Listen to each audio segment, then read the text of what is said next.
나는 죄인입니다. 모든 것이 은혜입니다. 로마서 1장 16절 17절 합독합니다. 내가 복음을 부끄러워하지 아니하노니 이 복음은 모든 믿는 자에게 구원을 주시는 하나님의 능력이 됨이라. 먼저는 유대인에게요 그리고 헬라인에게로다. 복음에는 하나님의 의가 나타나서 믿음으로 믿음에 이르게 하나니 기록된 바 오직 의인은 믿음으로 말미암아 살리라 함과 같으니라. 아멘. 사랑하는 성도 여러분, 우리는 교회에서 이런 고백을 흔히 듣곤 합니다. 모든 것이 하나님의 은혜입니다. 이 고백은 우리의 신앙의 고백의 정수라고 해도 과언이 아닐 것입니다. 그리고 우리가 주님께 드릴 수 있는 고백 중에 가장 아름다운 고백이라고 해도 결코 지나침이 없다고 생각합니다. 우리가 흔히 고백하고 흔히 듣는 고백이지만 그럼에도 불구하고 이 고백을 우리의 전 존재를 담아 고백하기는 쉽지 않습니다. 왜 그렇습니까?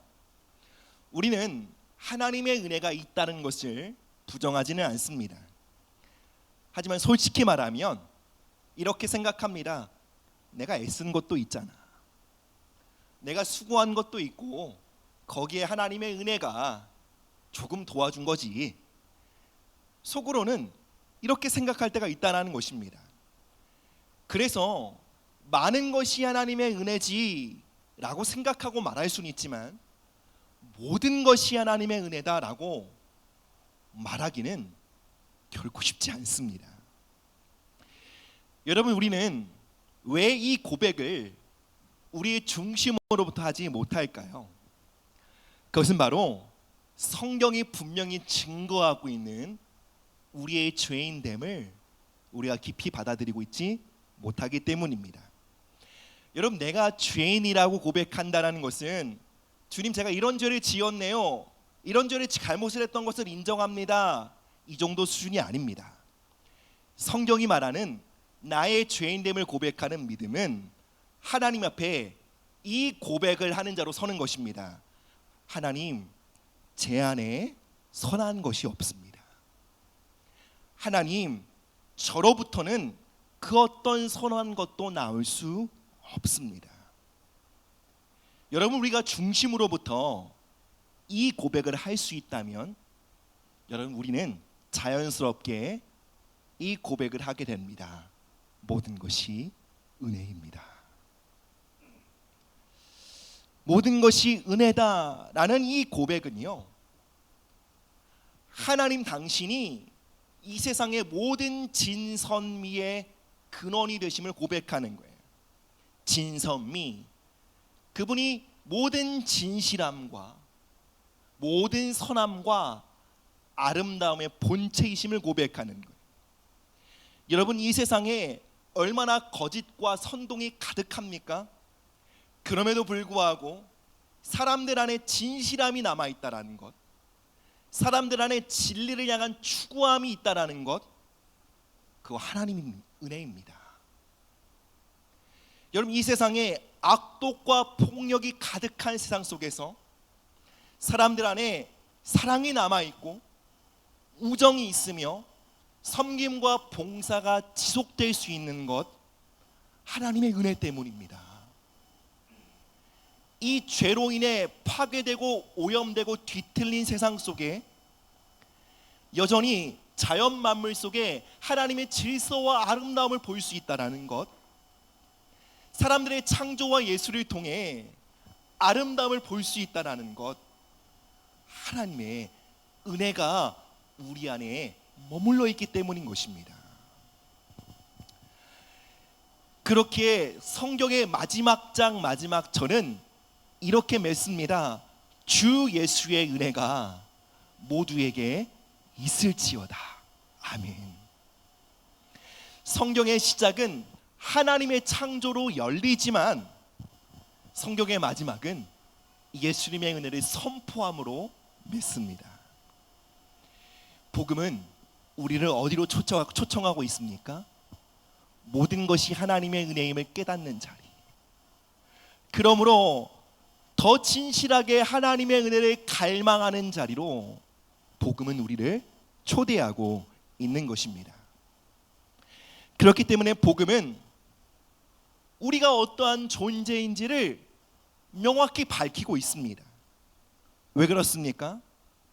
내가 하나님 앞에 어떠한 존재인지를 깨닫는 자들만이 비로소 모든 것이 하나님의 은혜임을 고백하며 겸손히 주님의 은혜를 갈망할 수 있기 때문입니다. 우리 첫 번째 대지 한번 읽어보도록 하겠습니다. 시작. 복음은 우리의 상태를 정확하게 진단합니다. 여러분, 어떠한 의사도 그 환자의 상태를 진단하기 전에 그 환자를 치료하지 않습니다. 복음은 우리를 치료하고 회복시키기 이전에 먼저 우리를 진단합니다. 왜 그렇죠? 바른 진단이 있어야 바른 치유와 회복이 가능하기 때문에 그렇습니다. 바울은 로마서 3장에서 우리가 유대인이든 헬라인이든, 다시 말하면 우리가 교회를 다니고 있든 아니면 교회를 다니고 있지 않든 우리 모두는 죄 아래에 있다고 선언합니다. 우리 모두는 죄의 결박 가운데 있습니다. 이 말이 무슨 뜻입니까? 우리 모두는 구원이 필요한 존재라는 거예요.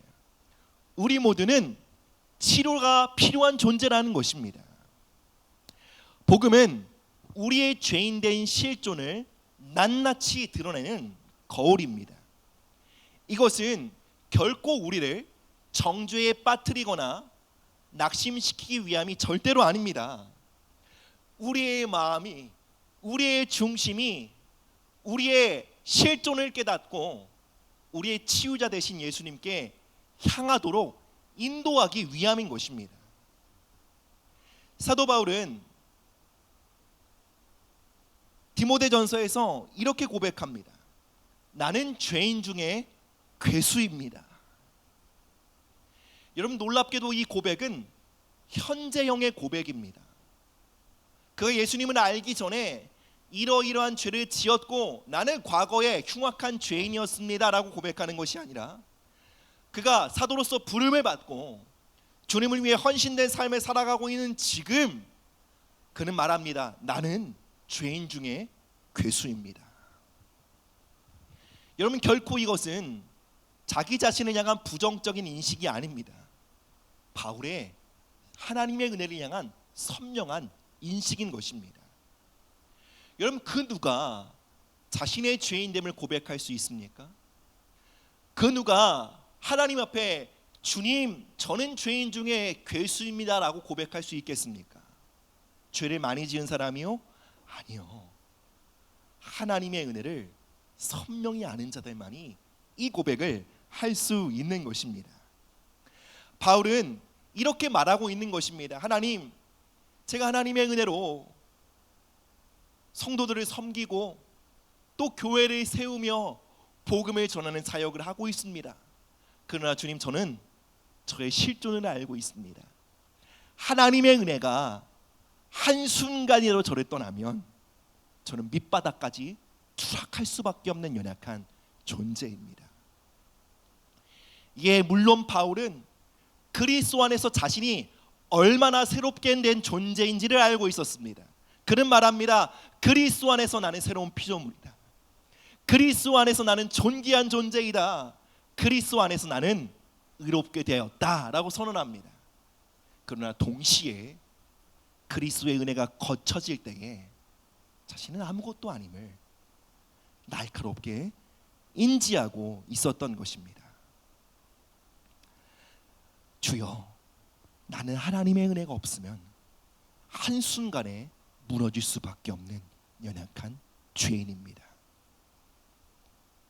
이런 날카로운 긴장의식 속에 바울은 하나님의 은혜를 더욱더 선명하게 바라볼 수 있었고요, 그의 한평생 하나님의 은혜를 높이며 하나님의 은혜를 붙들며 하나님의 은혜를 자랑하며 하나님의 은혜와 동행하는 삶을 살아갈 수 있었던 것입니다.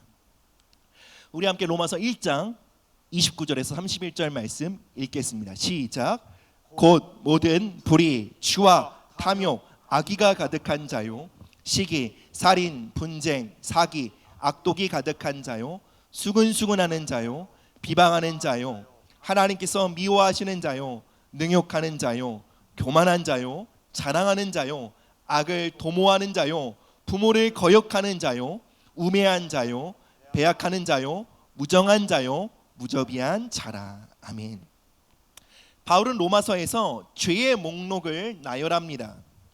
여기에 속한 죄의 목록 중에 혹시 난 이것들과 아무런 상관없어 라고 생각하는 분 계십니까? 정말로 그렇게 생각하신다면 여러분 자신을 아직 모르는 거예요. 스스로 속고 있는 것입니다. 바울은 이 죄의 목록들을 나열하면서요, 죄에 서열이 없음을 말하고 있습니다. 우리는 흔히 심각한 죄와 가벼운 죄를 나누곤 합니다. 우리의 기준과 우리의 잣대로 이건 큰 죄야, 이건 작은 죄야 라고 여깁니다. 그러면서 나는 잘못을 한 건 맞지만 그 정도로까지는 잘못하지 않았어, 이렇게 생각하고 안도나곤 합니다. 여러분, 그러나 그것은 인간의 생각입니다. 성경은 시기심에 대해 말합니다. 원한, 남을 용서하지 않는 마음에 대해 말합니다. 수근수근거리는 것, 남의 평판과 존엄을 깎아내리는 말을 하는 것에 대해서 말합니다. 우리가 사소한 죄라고 여기는 그 모든 것 또한 심각한 죄이며 모두 영원한 사망이라는 형벌에 해당되는 죄임을 성경은 선언합니다. 복음은 나는 괜찮은 사람이야 라는 생각을 깨트립니다. 복음은 그래도 나는 그 정도까지는 죄를 짓지 않았어 라고 하는 인간적인 기준에서의 괜찮다고 여기는 마음을 깨트립니다. 그리고 우리 모두가 죄인이라는 이 진리 앞에 서게 함으로 주님의 구원을 갈망하도록 우리를 초청하고 있습니다. 예수님 말씀하셨습니다. 인자가 온 것은 의인을 부르러 온 것이 아니요 죄인을 부르러 온 것이다. 여러분 스스로가 난 괜찮은 사람이야 라고 여기는 순간 우린 주님의 부르심에서 제외된다라는 것입니다. 여러분, 치료법이 확실하다면 정확한 진단을 받는 것은 절망이 아니요 소망입니다. 여러분, 우리를 향한 하나님의 구원이 확실하다면 우리의 죄인됨을 깨닫는 것은 낙심할 일이 아니라 하나님의 구원을 갈망하게 될 이유가 되는 것입니다. 그래서 로마서 5장 20절에는 이렇게 선언합니다. 죄가 더한 곳에 은혜가 더욱 넘쳤다. 죄를 많이 지은 사람이 더 많이 은혜 받게 된다라는 뜻이 아닙니다. 스스로 죄인됨에 대한 인식이 선명해지면 선명해질수록 은혜의 경험도 깊어지게 된다라는 것입니다. 자신이 얼마나 치명적인 질병에 걸렸는지를 아는 사람만이 치료의 필요성을 절감하고 누리게 된다는 뜻입니다. 사랑하는 여러분, 우리가 얼마나 전적으로 타락한 존재인지, 내 안에 그 어떤 선한 것도 나올 수 없음을 우리가 깊이 깨달을 때 우린 비로소 하나님의 깊은 은혜로 들어갈 수 있다는 것입니다. 그래서 때로는 이 복음의 증거가 우리를 불편하게 만들 수 있습니다. 외면하고 싶고 직면하고 싶지 않은 우리의 부패한 본성을 마주하도록 초청하는 것은 우리를 불편하게 합니다. 그러나 여러분 기억하십시오. 그것은 결코 우리를 좌절시키거나 정죄하기 위함이 아닙니다. 우리로 더 큰 은혜와 구원을 향해 갈망하며 그 구원을 사모하도록 우리를 초대하기 위함인 것입니다. 성도 여러분, 성경은, 복음은 이것을 선언합니다. 우리 모두가 죄인이라는 것을. 그리고 우리가 이 진리 앞에 진실한 마음으로 설 때 우린 동시에 이것을 깨닫게 됩니다. 나는 그 누구도 판단할 자격이 없다.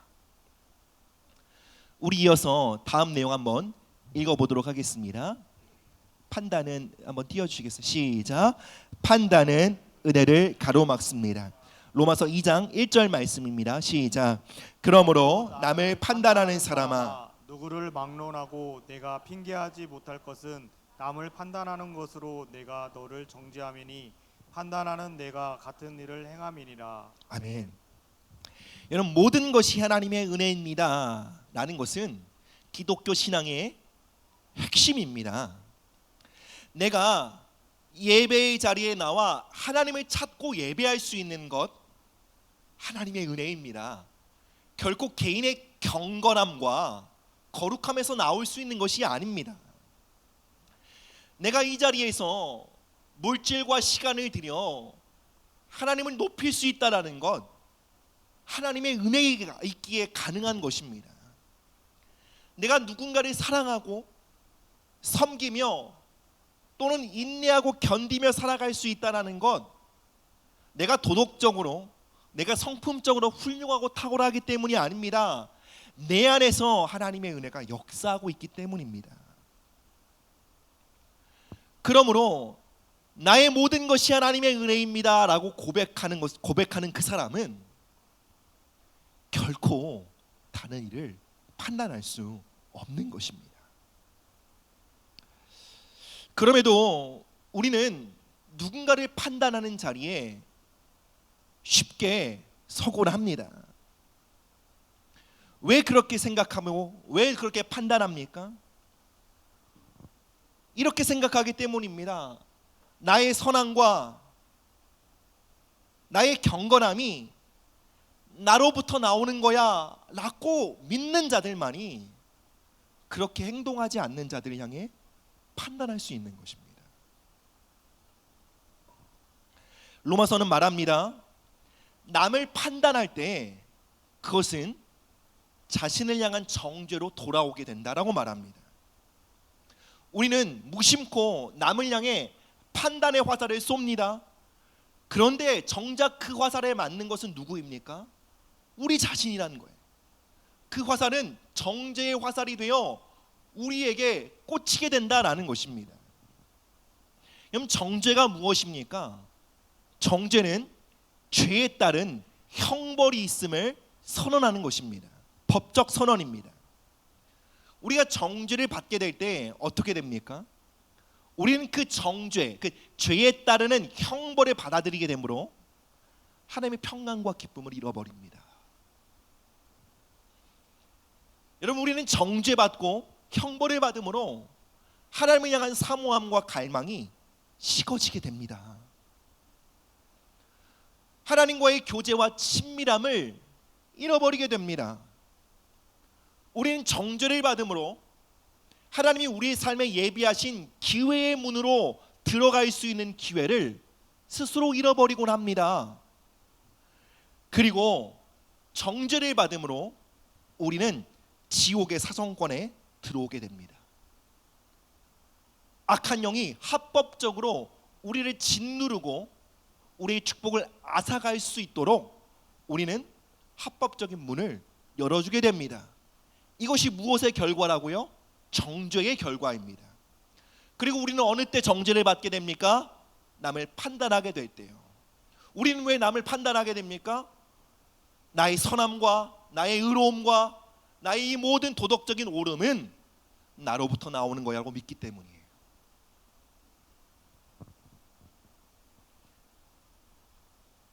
우리는 다른 사람들의 연약함과 잘못과 실수에 대해 판단하는 것을 매우 작게 여깁니다. 우리가 누군가를 판단하고 누군가를 정죄할 때 그것은 우리의 생각과 우리의 마음속에 일어나는 아주 은밀한, 아무도 알지 못하는 일일 수 있으나, 그러나 여러분, 지옥은 우리의 마음과 생각 속에서 일어나는 아주 작은 판단의 흐름도 놓치지 않습니다. 그리고 그 판단의 생각에 기름을 붓습니다. 맞아, 네 생각이 옳아. 너의 판단이 합당해. 저 인간 정말 아주 안 될 놈이야. 이렇게 속삭이며 우리가 더 판단하며 더 정죄하는 자리에 서도록 우리를 이끕니다. 그렇게 함으로 하나님의 은혜에서 우리가 미끄러지게 하고 지옥의 사정권 안으로 더 깊이 들어가도록 지옥은 오늘도 우리를 유혹하는 것입니다. 사랑하는 여러분, 판단은 오늘도 성도들의 삶에 하나님의 축복을 가로막는 가장 큰 장애물입니다. 판단은 지옥이 성도들의 삶에 던지는 가장 강력하고 매혹적인 미끼입니다.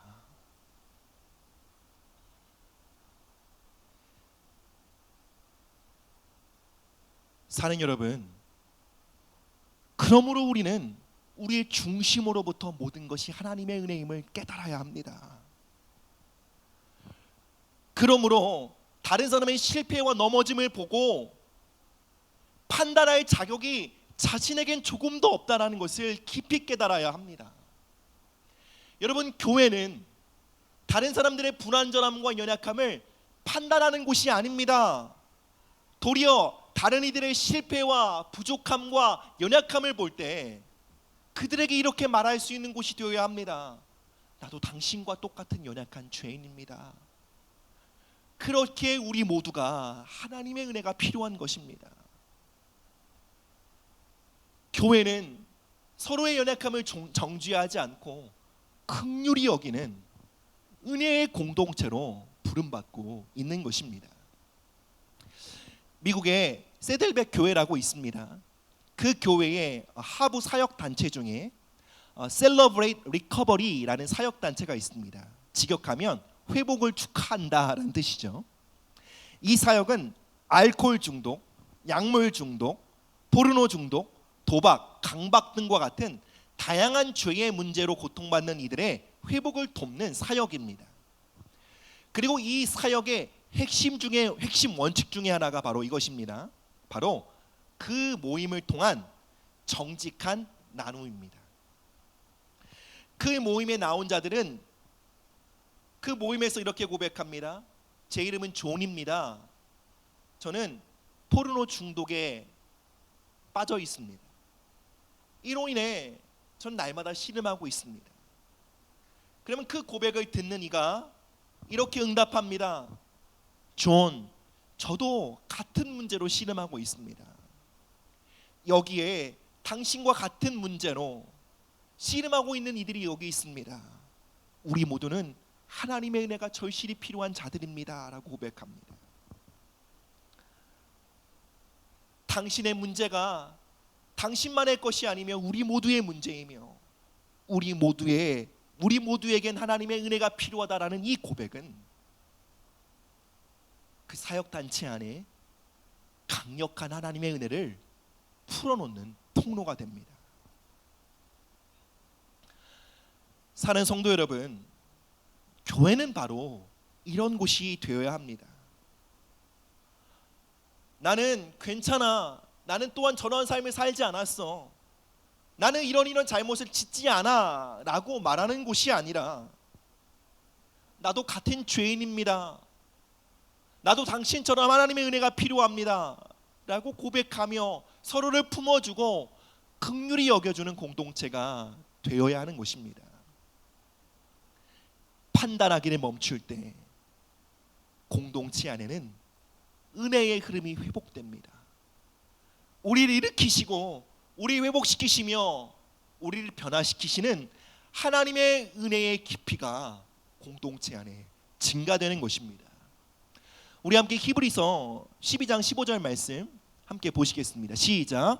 너희는 하나님의 은혜에 이르지 못하는 자가 없도록 하고 뜻 쓴뿌리가 나서 괴롭게 하여 많은 사람이 이로 말미암아 더럽게 되지 않게 하며. 이 말씀은 쓴뿌리가 날 때에 그 파괴적인 결과가 어떠한지에 대해 경고하고 있습니다. 괴롭게 하다라는 말은요, 도덕적으로 타락하게 만들다라는 뜻이고요. 더럽게 만들다라는 것은 뭐냐면 영적으로 오염되어 하나님 앞에 나아가지 못하게 만든다라는 거예요. 여러분, 우리의 마음에 쓴뿌리가 역사하면요, 쓴뿌리의 출발이 뭐죠? 남을 판단하는 거예요. 남을 못마땅하게 여기는 거예요. 그 사람과 거리를 두고자 하는 마음이에요. 이 마음이 우리 안에 시작되면 어떻게 된다고요?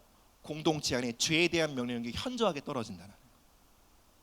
남을 판단하고 남을 교묘하게 판단하고 정죄하는 마음이 말로 하지 않을지라도요, 우리 생각과 우리의 마음속에 그러한 흐름이 계속되고 있으면 어떻게 된다고요?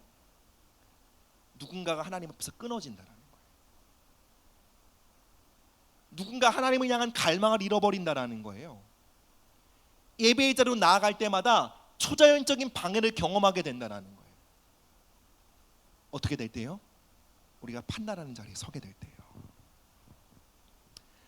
사랑하는 여러분, 판단은 은혜를 가로막습니다. 은혜를 진실로 아는 자들은 판단이 아니라 긍휼의 자리에 서게 됩니다. 우리가 누군가를 판단하는 것이 아니라 진실로 긍휼히 여기는 자리에 서게 될 때, 여러분, 이 공동체 안에 죄에 대한 면역력이 증가되어집니다. 성도들 안에 하나님에 대한 갈망이 회복되어집니다.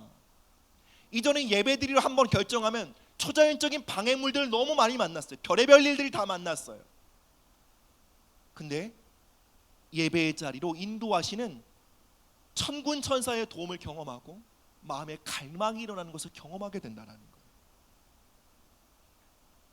우리가 어떻게 할 때요? 판단이 아닌 긍휼의 자리에 서게 될 때요. 사랑하는 여러분, 묻고 싶습니다. 여러분, 은혜의 통로이십니까? 아니면 은혜의 장애물이십니까? 바꾸어 말해볼까요? 여러분, 긍휼히 여기십니까? 아니면 판단하십니까? 여러분, 우리는 교회와 가정 안에 은혜의 선순환을 가져오는 자들이 되어야 합니다. 그 출발은 여기입니다.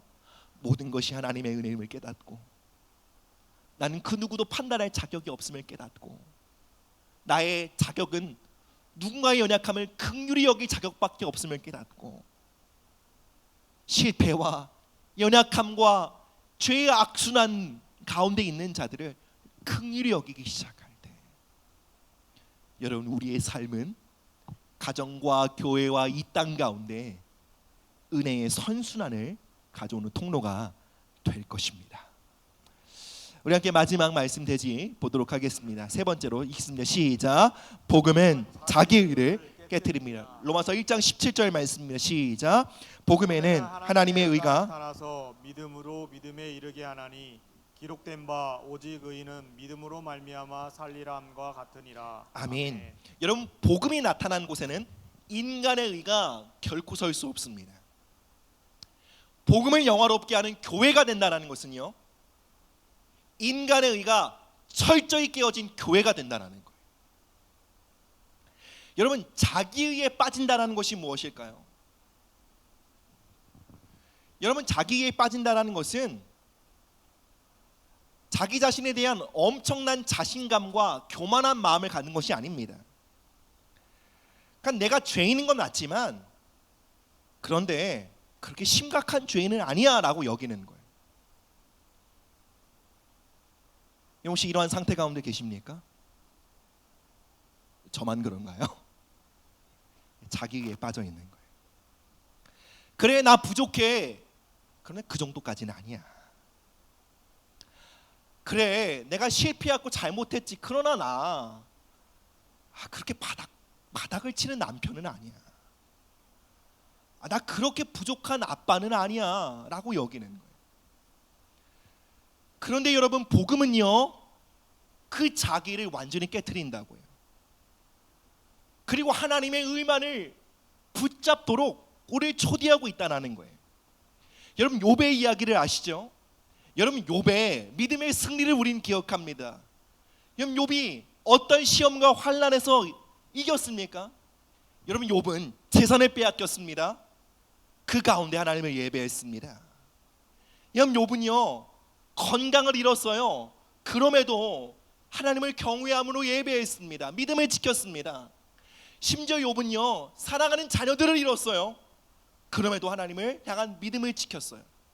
그런데 그 이후에 새 친구들이 찾아와 그의 의를 흔듭니다. 너 이렇게 환난 받는 거 보니까 너 죄 지은 거 아니야? 너 안에 부정함이 있으니까 이런 어려움을 당하는 거지. 여러분, 욥이요 그 모든 환난과 어려움과 그 고난 가운데서 믿음을 지켰던 욥이요 완전히 무너져 내려요. 그래서 욥기를 보면 3장부터 37장까지 34장까지 욥이 자신의 의를 변호하기 위해 싸웁니다. 그래서 그 부분 굉장히 읽기 어렵죠. 여러분, 욥의 진짜 고난이 무엇이었을까요? 재산을 잃어버린 것이 아니었어요. 욥의 진짜 고난은 건강을 잃어버린 것이 아니었어요. 욥의 진짜 고난은 자기의가 무너지는 거였어요. 여러분, 오늘날 우리도 마찬가지입니다. 여러분, 우리 삶의 많은 고난의 근본적인 뿌리는 여기 있습니다. 자기의가 안 깨지기 때문에. 그런데 여러분, 인간의 자기의가 그래도 난 좀 괜찮은 사람인 것 같아, 그래도 난 최악은 아니잖아 라고 항변하는 이 자기의가 고난을 통해서만 깨어진다면 여러분, 우리 인생에 고난이 마를 일이 없을 것입니다. 그래서 하나님은 욥에겐 고난을 주셨지만 우리에겐 복음을 주셨습니다. 얼마나 은혜입니까? 여러분, 우리에게 복음이 필요한 이유가 여기 있습니다. 복음이 아니고서는 자기의가 웬만해선 깨어지지 않습니다. 예수님도요 부도덕하고 불의한 자들을 책망하시기보다는 자기의에 사로잡힌 자들을 더욱 빈번하게 책망하시고 그들을 가르치셨습니다. 여러분, 자기의에 빠진 사람들은요 남의 문제는 언제나 크게 보고 자신의 문제는 늘 축소해서 봅니다. 자기의에 빠진 사람들의 또 다른 특징이 무엇입니까? 자존심이 엄청 세다라는 거예요. 여러분, 부부싸움의 핵심이 무엇이죠? 여러 가지가 이유가 있지만 결국은 자존심 지키기입니다. 내가 잘못한 건 맞지만 난 그렇게 나쁘진 않잖아 라고 항변하기 위한 싸움입니다. 그 자존심 지키고자 변명하고 항변하고 투쟁합니다. 그렇게 함으로 하나님의 은혜에서 떨어지게 하고 소중한 관계를 깨트립니다.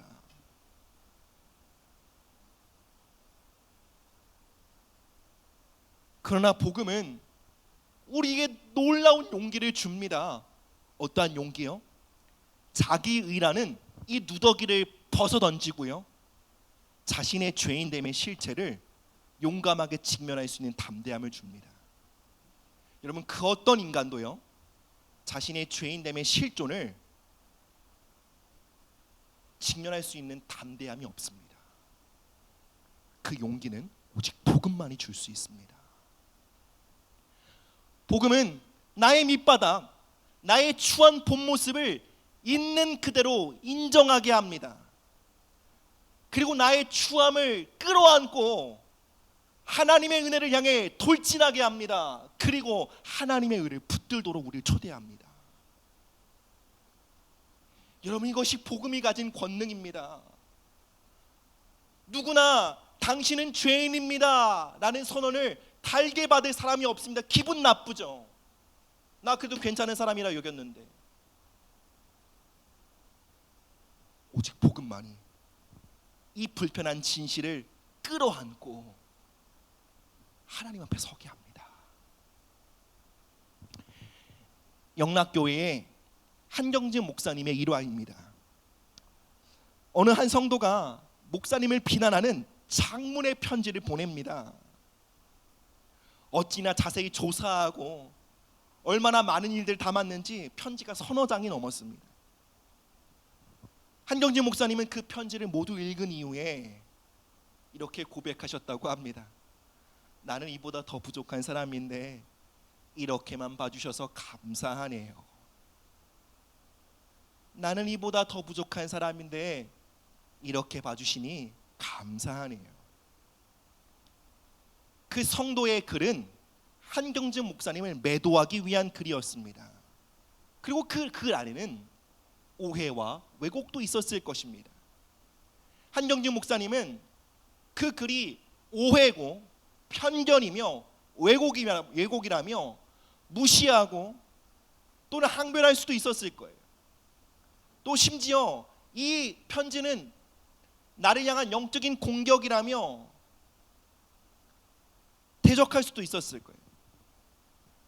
그런데 한 목사님이 이렇게 말합니다. 난 이것보다 부족한 사람인데 이렇게 좋게 봐주시니 감사하네요. 여러분 어떻게 이러한 고백을 할 수 있으셨을까요? 그분은 초라한 자기의를 의지하는 것이 아니라 자신의 죄인됨을 늘 기억하며 하나님의 은혜를 붙들며 걸어가셨기 때문입니다. 사는 성도 여러분, 복음은 자기의를 무너뜨립니다. 인간은 이것을 아무도 견딜 수 없습니다. 여러분 오늘도 많은 사람들의 살게 하는 소망이 뭔 줄 아세요?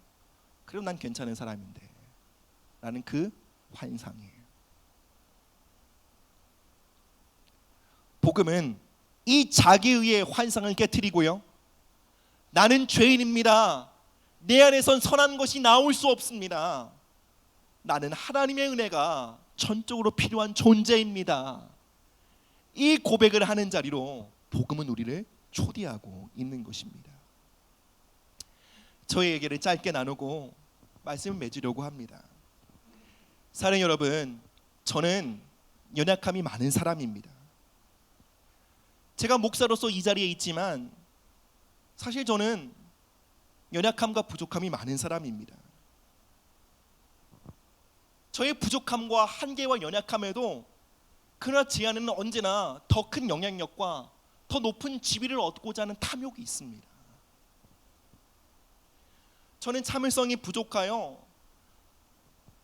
가끔은 아내에게 또는 자녀들에게 모지고 잔인한 말을 하곤 합니다. 그러면서 저의 잘못을 정당화합니다. 내가 화내는 건 그럴 이유가 있기 때문이야. 나 같은 사람이 화내는 건 정말 이유가 있기 때문이야. 전 이렇게 저의 잘못을 정당화합니다. 전 때론 위선적이고 교만하기도 합니다. 전 두려움이 많습니다. 모든 것을 포기하고 도망치고 싶을 때가 있습니다. 스트레스와 압박이 증가하면 제 안의 중독적인 성향과 정욕이 저를 충동질하는 것을 느낍니다. 저 자신을 바라보면 아무런 희망이 없습니다. 오늘도 한순간에 모든 것을 엉망으로 만들어버리고요, 모든 것을 파괴할 수 있는 역동이 제 안에 있음을 볼 때 저는 두렵습니다. 그 두려움 때문에 제가 가장 쉽게 붙드는 것은 자기의입니다. 좀 난 괜찮은 목사 아니겠어? 내가 욕심은 있지만 그렇게 큰 욕심이 있는 건 아니잖아. 그 자기의 그 누더기 같은 옷을 입고 내 안에 죄악된 본성을 마주하는 것을 두려워합니다. 그런데 복음은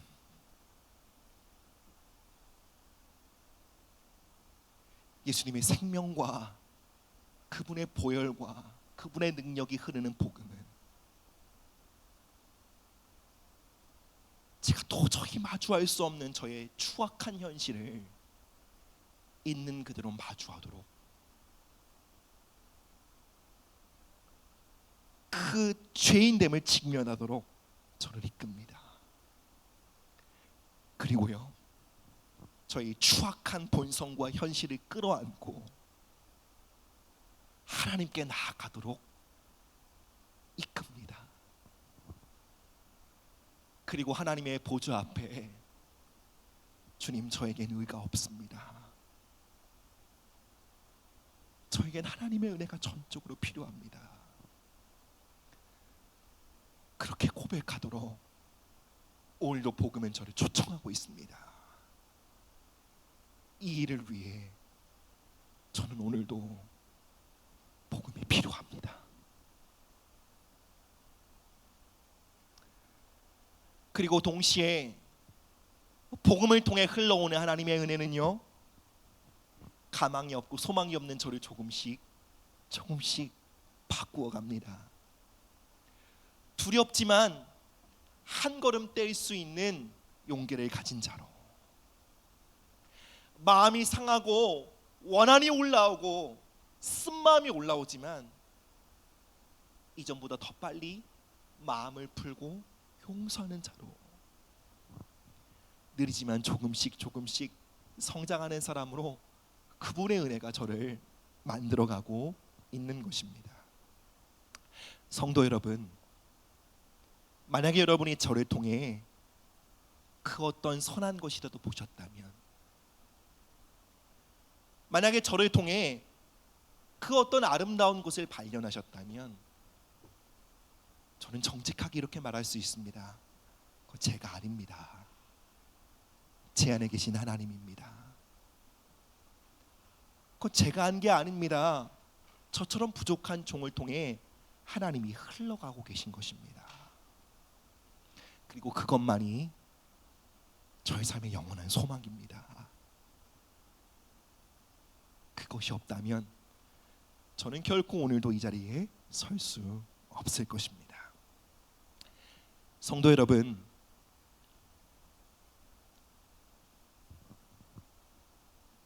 나는 죄인입니다. 모든 것이 하나님의 은혜입니다. 나는 이 고백이 저와 우리 모두의 진실한 고백이 되기를, 그리고 이 고백이 우리 신앙생활의 여정을 통해 더욱더 깊어지고 무르익게 되기를 주님의 이름으로 축복합니다. 함께 찬양하며 주님 앞에 나아가시겠습니다. 이 시간 우리 자신의 죄인됨을 인정하는 그 겸손의 은혜를 구합시다. 주님, 이 시간 복음의 능력으로 우리의 자기의를 깨트려 주시옵소서. 내 안에 결코 그 어떤 선한 것이 나올 수 없음을 인정하며 하나님의 은혜를 갈망하는 그 겸손한 예배자의 자리에 설 수 있도록 우리를 인도하여 주시옵소서. 우리 함께 기도하며 나아가도록 하겠습니다. 사랑의 하나님 아버지, 감사합니다. 우리의 죄인됨을 인정하며 주님의 은혜를 갈망하는 하나님의 은혜를 붙드는 그 자리에 우리를 인도하여 주시길 기도합니다. 주님, 이 시간 복음의 빛으로 우리를 비추시옵소서. 우리의 죄인된 현실을 발견하며 하나님의 구원과 하나님의 은혜를 갈망하는 자로 아버지 우리를 초청하시니 감사합니다. 주님, 우리의 자기를 깨트려 주시옵소서. 하나님, 난 그래도 괜찮은 사람이야 여기는 그 거짓 환상을 깨트려 주시고, 하나님, 나의 나된 그 죄된 현실을 발견하고 하나님의 은혜를 구하는 하나님 그 은혜의 자리로, 그 겸손의 자리로 나아갈 수 있도록 주님 우리를 인도하여 주시기를 기도하며 간구합니다. 예, 주님 감사합니다.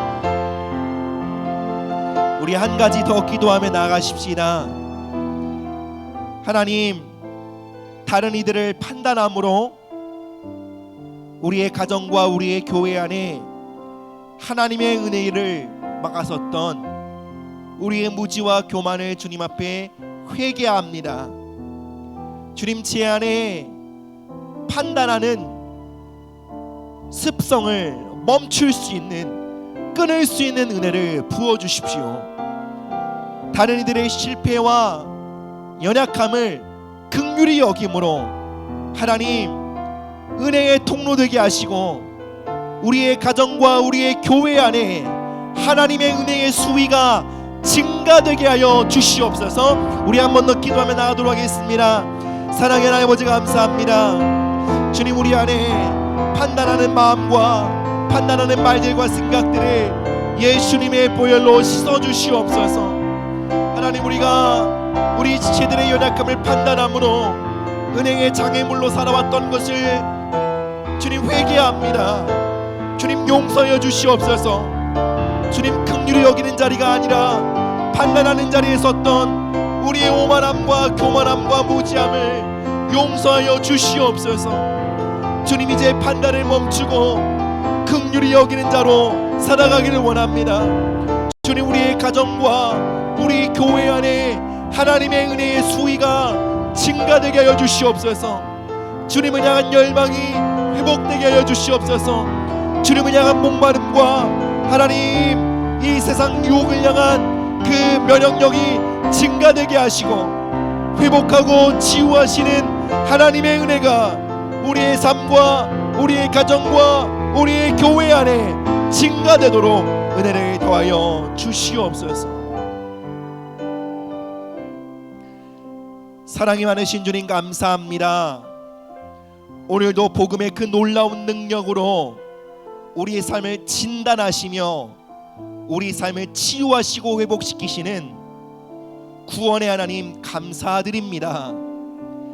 스스로 나는 저 사람보다는 괜찮은 사람이야 라고 여기며 다른 이들을 판단하고 정죄하며 그렇게 함으로 나의 삶과 가정과 교회 안에 은행의 장애물로 살아왔던 우리의 죄악을 주님 앞에 회개하오니 주님 용서하여 주시옵소서.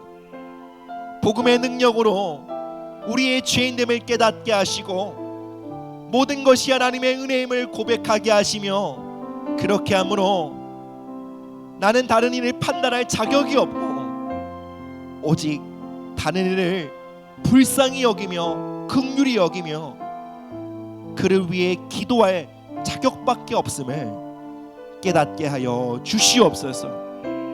하나님, 이 교회 안에 모든 판단을 예수님의 보혈로 씻어 주시옵소서.